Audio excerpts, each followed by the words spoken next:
प्रिय दर्शकों नमस्कार, मैं पंडित जी.एस. कौशिक आपका स्वागत करता हूं आपके अपने YouTube चैनल जी.एस. घृत कौशिक में। सबसे पहले आप सभी को मेरी तरफ से दुर्गा अष्टमी एवं रामनवमी की ढेर सारी शुभकामनाएं। मां भगवती से प्रार्थना करता हूं उनका आशीर्वाद सदैव आप पर बना रहे। आज मैं आपको बताने वाला हूं साल 2022 के शारदीय नवरात्रों की दुर्गा अष्टमी एवं रामनवमी कब मनाई जाएगी। साथ ही आपको बताऊंगा कन्या पूजन कब किया जाएगा और कन्याओं को भोजन कब करवाया जाएगा। यदि आप अपने घर में हवन करवाना चाहते हैं तो वो आपने कब करवाना है। आपने अपने घर में कलश की स्थापना कर रखी है तो उसका विसर्जन आपने कब करना है। यदि आप व्रत रखते हैं तो उसका पारण आपने कब करना है। दुर्गा का विसर्जन आपने कब करना है और इन सब का शुभ मुहूर्त कितने बजे से कितने बजे तक रहने वाला है। इन सब के बारे में शास्त्र सम्मत सटीक जानकारी लेकर के आपके सामने उपस्थित हुआ हूं।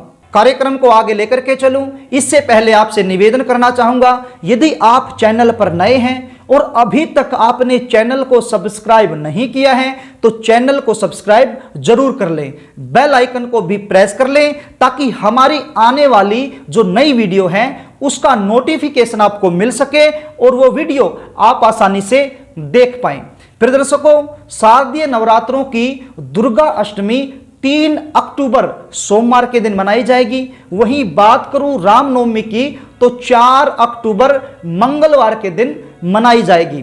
कुछ परिवारों में ये परंपरा होती है कि वो अष्टमी के दिन ही कन्याओं का पूजन करते हैं, कन्याओं को भोजन करवाते हैं, मां दुर्गा का विसर्जन करते हैं और अपने व्रत का पारण कर लेते हैं। लेकिन कुछ परिवारों में परंपरा होती है कि वो नवमी के दिन कन्याओं को भोजन करवाते हैं, कन्याओं का पूजन करते हैं, मां दुर्गा का विसर्जन करते हैं और अपने व्रत का पारण करते हैं। यदि हम शास्त्रों की बात माने तो हमें ये सारी क्रियाएं नवमी के दिन ही करनी चाहिए। नवमी के दिन ही हमें कन्याओं का पूजन करना चाहिए, कन्याओं को भोजन करवाना चाहिए, मां दुर्गा का विसर्जन करना चाहिए और अपने व्रत का पारण करना चाहिए। अपने घर में जो कलश की स्थापना हमने कर रखी है उसका विसर्जन भी हमें नवमी के दिन ही करना चाहिए। लेकिन कई बार परिवार में जो परंपराएं होती हैं उन्हीं परंपराओं के अनुसार हमें चलना पड़ता है। यदि आपके परिवार में अष्टमी के दिन ही कन्या पूजन करने की परंपरा है तो फिर आप अष्टमी के दिन बनने वाले शुभ मुहूर्त को नोट कर लीजिए। अष्टमी के दिन सुबह 6:15 से लेकर के 7:45 तक एक शुभ मुहूर्त बन रहा है।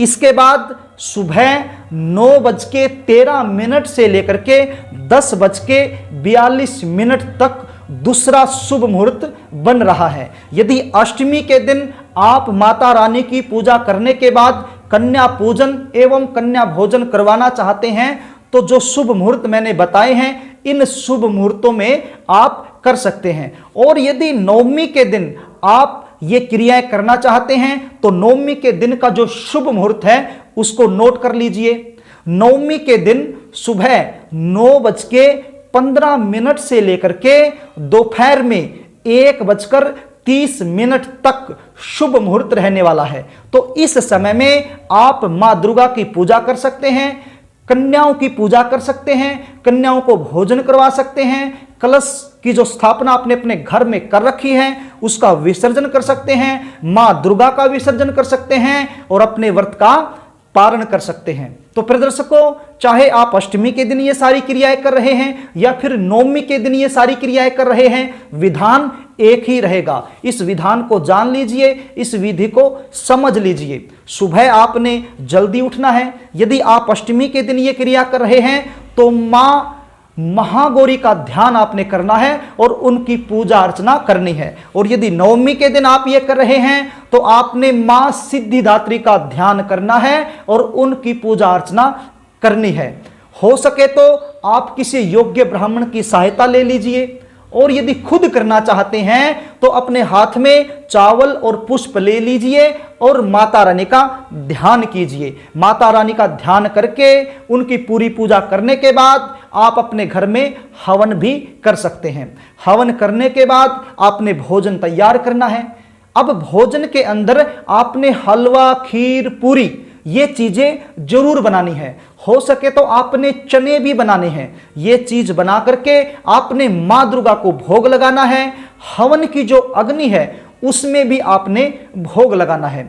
उसके बाद आपने कन्याओं को बुलाना है, उनकी पूजा करनी है। ध्यान रहे 9 कन्या होनी चाहिए, क्योंकि माता रानी के 9 रूप बताए गए हैं। प्रत्येक रूप के लिए अलग अलग कन्या का होना जरूरी है। तो 9 कन्याओं को आप अपने घर में बुला करके सबसे पहले उनके पांव धोइए, उसके बाद उनको तिलक कीजिए, उसके बाद रक्षा सूत्र कीजिए, कलावा उनके हाथ पर बांध दीजिए। उसके बाद माता रानी की जो चुनरी होती है लाल रंग की, वो उन कन्याओं को उठा दीजिए और उसके बाद आसन पर बैठा दीजिए और उनको भोजन करवाइए। भोजन करवाने के बाद जब कन्याएं जा रही हैं तो उनको आपने भेंट स्वरूप 3 चीजें जरूर देनी है। कौन कौन सी चीजें? सबसे पहली चीज, आपने कोई भी फल उनको जरूर देना है। और दूसरी चीज, आपने कोई भी अन्न उनको जरूर देना है। अन्न आप समझते हैं, आप चावल दे सकते हैं, आप गेहूं दे सकते हैं, ये जरूरी आपने देना है। और तीसरी चीज, आपने पैसा, रुपया यानी कि दक्षिणा उनको जरूर देनी है। यदि आप दक्षिणा नहीं देंगे तो फिर जो भोजन आपने करवाया है उसका जो लाभ है आपको नहीं मिल पाएगा। इसलिए दक्षिणा जरूर दें, चाहे आप 10 रुपए दें, चाहे आप 100 रुपए दें, वो आपकी आर्थिक स्थिति पर निर्भर करता है। कन्याओं को भोजन करवाने के बाद आपने वहीं आकर के बैठ जाना है जहां पर आपने कलश की स्थापना कर रखी है, जहां पर आपने दुर्गा मां की स्थापना कर रखी है। आप अपने हाथ में थोड़े से चावल और थोड़े से फूल ले लीजिए और मां दुर्गा से प्रार्थना कीजिए कि हे मां दुर्गा, मैंने 9 दिन तक आपकी पूजा की है, आपकी अर्चना की है। जो भी ज्ञान मुझे था उसी अनुसार मैंने आपको रिझाया है। आप मुझ पर अपनी कृपा दृष्टि बनाएं, आप मेरे पूरे परिवार पर कृपा दृष्टि बनाएं, आप मेरी मनोकामना को पूर्ण करें। हे मां दुर्गा, आप हमें शुभ आशीर्वाद देकर के अपने धाम के लिए गमन करें। ऐसा बोल करके आपने चावल और अक्षत माता रानी के आसन पर छोड़ देने हैं और उसको थोड़ा सा हिला देना है। उसके बाद आपने कलश को हिलाना है और कलश में जो चीजें आपने डाल रखी हैं, हो सकता है आपने कलश में चांदी का सिक्का भी डाल रखा हो सकता है आपने कलश में सुपारी भी डाल रखी हो। जो भी चीजें आपने डाल रखी हैं, चांदी का सिक्का हो या सुपारी हो या फिर रुपया हो, ये चीजें आपने अपनी तिजोरी में रख देनी है। यदि कलश में डली हुई ये चीजें आप अपनी तिजोरी में रखते हैं तो कभी भी आपके घर में धन की कमी नहीं रहेगी। उसके बाद इस जल से पूरे घर में छिड़काव कर देना है। यदि पूरे घर में आप कलश के जल का छिड़काव करते हैं तो आपके घर से जो नकारात्मक ऊर्जा है वो भाग जाएगी और जो सकारात्मक ऊर्जा है वो आपके घर में हमेशा रहेगी। तो प्रिय दर्शकों, उसके बाद जो जल बच जाता है उस जल को आप नहाने में भी यूज कर सकते हैं। यदि नहाने में यूज नहीं करना चाहते तो फिर आप इसको किसी पेड़ की जड़ में, किसी पौधे की जड़ में भी डाल सकते हैं। ये सब करने के बाद आपने अपने व्रत का पारण कर लेना है।